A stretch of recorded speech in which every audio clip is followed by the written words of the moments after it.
बिस्मिल्लाहिर्रहमानिर्रहीम अस्सलाम वालेकुम। Welcome to my channel daily cooking. आज हम बनाएंगे बेहद मज़ेदार सा बेसन वाला नान, जिसे कि नान पकौड़ा भी कहा जाता है। कुछ लोग जो है ना इसे खाने से बहुत ज़्यादा डरते, कहते हैं कि इसके अंदर ऑयल बहुत ज़्यादा होता है, इसके खाने से जलन होती है, लेकिन ऐसा कुछ भी नहीं है। इसे हम इस तरीके से बनाएंगे कि ना इसके अंदर ऑयल होगा, ना इसके खाने से जलन होगी, बल्कि नान जो है ना वो आपका चुटकियों में हजम होगा। सबसे पहले हमने लेना है एक बड़ा बॉल। इसके अंदर हम डालेंगे बारीक कटे हुए आलू 1 किलो। फिर इसमें हम डालेंगे 1.5 पाव बारीक कटा हुआ प्याज। प्याज जो है ना आपने इसमें ज़्यादा डालना है। फिर इसमें हम डालेंगे बारीक कटी हुई पालक। तो पालक आपने इसमें ज़्यादा नहीं डालनी, पालक आपने थोड़ी सी ही। फिर इसमें हम डालेंगे बारीक कटा हुआ हरा धनिया। ये भी आपने ज़्यादा नहीं डालना, थोड़ा सा ही डालना। फिर इसमें हम डालेंगे 3 से 4 स्टेम्स बारीक कटा हुआ हरा लहसुन। हरा लहसुन आपने इसमें ज़्यादा डालना है। फिर इसमें हम डालेंगे 1 खाने का चम्मच फुल बारीक चॉप की हुई सब्ज़ मिर्चें। सब्ज़ मिर्चें भी आपने ज़्यादा नहीं डालनी। फिर इसमें हम डालेंगे ग्रेट किया हुआ अदरक। 2 खाने के चम्मच अदरक आपने इसमें ज़्यादा डालना है। फिर इसमें हम डालेंगे कुछ थोड़े से स्पाइसेस जो है ना आपने इनमें कम से कम डालने हैं, ज़्यादा नहीं डालने। नमक लिया है हमने हस्बे जायका। 1 खाने का चम्मच कुटी हुई लाल मिर्च लिया है। 1 खाने का चम्मच चाट मसाला। 1 खाने का चम्मच ज़ीरा लिया है हमने। 1.5 खाने का चम्मच अजवाइन लिया है। 1 चाय की चम्मच अजवाइन जो है ना आपने इसमें लाजमी डालनी, इसको आपने स्किप नहीं करना। कुटा हुआ खुश्क धनिया लिया है 1.5 खाने का चम्मच। और कसूरी मेथी लिया है हमने 1 खाने का चम्मच। कसूरी मेथी जो है ना इसे भी आपने स्किप नहीं करना, ये आपने लाजमी डालनी है।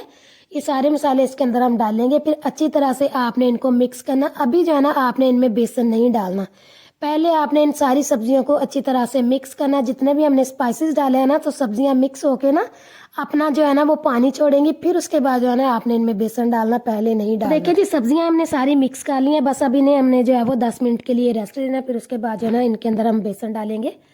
तो देखिए जी, इन्हें जो है वो 10 मिनट हो चुके हैं। जितना भी इन्होंने पानी छोड़ना था वो छोड़ लिया। बस अब इनके अंदर हम डालेंगे बेसन। तो टोटल बेसन हमने यहाँ पर लिया है आधा किलो।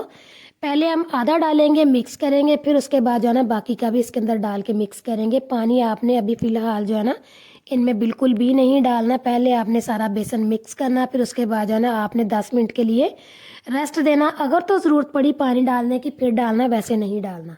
तो देखिए सारा बेसन हमने टोटल आधा किलो डाल दिया। बस अब अच्छी तरह से हमने इनको मिक्स करना है। मिक्स करने के बाद 10 मिनट का जो है ना वो हमने रेस्ट देना। जितना भी पानी छोड़ना हुआ ना ये 10 मिनट में छोड़ देंगे। अगर ज़रूरत पड़ी तो फिर डालेंगे, वरना पानी नहीं डालना। तो देखिए जी, अच्छी तरह से जो है ना हमने इनको मिक्स कर लिया। बस अब जो है ना इसे हम 10 मिनट के लिए रेस्ट देते हैं और फिर मिलते हैं और दिखाते हैं आपको कि बेसन में पानी डालने की ज़रूरत है भी या नहीं। तो बस अब हम मिलते हैं 10 मिनट। तो देखिए जी, 10 मिनट के बाद बेसन हमारा बहुत अच्छे तरीके से सेट हो चुका है। इसके अंदर हमने पानी बिल्कुल भी नहीं डाला। बगैर पानी के आप इसकी कंसिस्टेंसी देखिए, यही वाली हमें चाहिए। इससे ज़्यादा आपने बेसन को पतला नहीं करना, क्योंकि जितना बेसन हमारा पतला होगा ना उतना ही ज़्यादा घी ये जज्ब करेगा। तो बेसन को थोड़ा सख्त ही होना चाहिए। तो बहुत अच्छे तरीके से ये सेट हो चुका। बस अब इसे हम साइड पे करते हैं। अब हम चलते हैं अपने अगले स्टेप की तरफ। तो यहाँ पर हमने नान लिए हैं। तो नान जब आपने लगवाने, एक तो छोटे साइज़ के लगवाने, जब आपने नान लगवाने हैं ना, साथ ही आपने नान के ऊपर हल्का हल्का सा पानी लगवा लेना, ताकि नान हमारे सॉफ्ट रहे। और नान जब आपने लगवाने हैं ना, फ़ौरन से इन्हें आपने शापर में पैक कर लेना, ताकि ये सख्त ना हो, सॉफ्ट रहे। देखिए कितना ज़्यादा ये नान नरम है। तो बस इस तरह के आपके नान होने चाहिए। जितना ज़्यादा ये नरम होगा ना उतना ही अच्छा इनके ऊपर बेसन लगेगा। अगर नान आपका खुश्क होगा ना तो उसके ऊपर बेसन नहीं लगेगा। अगर खुश्क हो भी जाए ना तो आपने इनके ऊपर हल्का हल्का सा पानी का जो है ना वो छिड़काव कर लेना। पानी में आपने डिप नहीं करना, बस हल्का हल्का सा ही जो है ना पानी लगाना है। तो बस अब इसके ऊपर हम जो है वो बेसन लगाएंगे। बेसन जो है वो आप अपने हिसाब से कम ज़्यादा लगा सकते हैं। चाहे तो आप दोनों साइड पे लगा ले, चाहे आप एक साइड पे लगा ले, लेकिन बेसन हम थोड़ा ज़्यादा ही लगाएंगे, क्योंकि बाज़ार वाले तो कम लगाते हैं, हम तो घर पर बना रहे हैं, इसलिए हम ज़्यादा लगाएंगे। तो हमने जो है वो दोनों साइड पे लगा लिया। अब जिस साइड पे हमने ज़्यादा लगाया ना वो साइड हम ऊपर रखेंगे, कम साइड वाला जो है ना वो हम ऑयल में रखेंगे। क्योंकि अगर हम ये वाली साइड नीचे करेंगे ना तो बेसन हमारा उतर जाएगा। पहले आपने नीचे वाली साइड को हल्का सा फ्राई करना है और इसके ऊपर आपने इस तरीके से जो है ना वो घी डालना है। फिर जो है ना थोड़ी देर के बाद आपने इसको इसकी साइड को चेंज कर। तो देखिए जी, एक साइड इसकी हल्की हल्की सी फ्राई हो चुकी। बस अब इसकी हम साइड को चेंज करते हैं। फिर जो है ना इसे हमने हल्का हल्का सा प्रेस करके फ्राई करना, ताकि अंदर तक अच्छी तरह से ये फ्राई हो जाए, क्योंकि बेसन की जो लेयर है ना थोड़ी सी मोटी थी। तो बस इस तरह से जो है ना आपने इसको दबा दबा के फ्राई करना। फिर उसके बाद आपने इसकी साइड को चेंज करना। दरमियानी आंच पे तकरीबन 7 से 8 मिनट लगेंगे इसे फ्राई होने में। 7 से 8 मिनट में ना ये बिल्कुल फुल डन फ्राई हो जाएगा। दूसरी साइड को भी हम चेंज करेंगे और बार बार 1-2 दफ़ा जो है ना आपने इसकी साइड को चेंज करके फ्राई करना, ताकि दोनों तरफ से ना अच्छी तरह से फ्राई। तो देखिए जी 7 मिनट के बाद जो है ना नान हमारा फुल डन फ्राई हो चुका है, और इसका आप कलर चेक करें, यही वाला कलर हमें चाहिए, और बहुत ही ज़बरदस्त ये फ्राई हुआ और अंदर तक फ्राई हुआ, बिल्कुल भी कच्चा नहीं।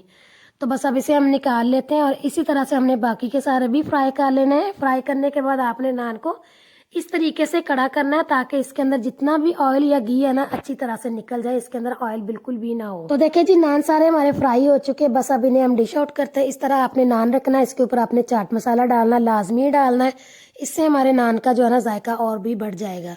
तो बस इस तरह से जो है ना आपने सारे नान के ऊपर जो है वो चाट मसाला लाजमी डालना। फिर जो है ना आपने इसे मीठी चटनी और दही जो है ना चटनी वाला लाजमी इसके साथ होना चाहिए, फिर जो है ना आपको नान खाने का मज़ा आएगा। और अब हम तोड़ के भी दिखाते हैं नान के, इसके अंदर बिल्कुल भी ऑयल नहीं है। आप इसे जितना चाहे खा लें, आपका ना दिल भरेगा, और खाने के बाद फ़ौरन ना ये हज़म हो जाएगा, क्योंकि इनके अंदर जो है ना हमने जो लहसुन अदरक और जो अजवाइन डाली है ना, उससे जो है ना इसका जायका भी बढ़ जाता है, और ये खाने के बाद फ़ौरन हज़म भी हो जाता है। तो बस आपने इस रेसिपी को लाजमी ट्राई करना है, क्योंकि ये बहुत मज़े का बना है। वीडियो अच्छी लगे लाइक करें, शेयर करें, चैनल पर नए हैं चैनल को सब्सक्राइब करें, बेल आइकन भी प्रेस करें, ताकि आपको हर नई वीडियो आने वाली का नोटिफिकेशन जल्द मिलता रहे। दुआओं में याद रखें, और अगली वीडियो तक के लिए अल्लाह हाफिज़।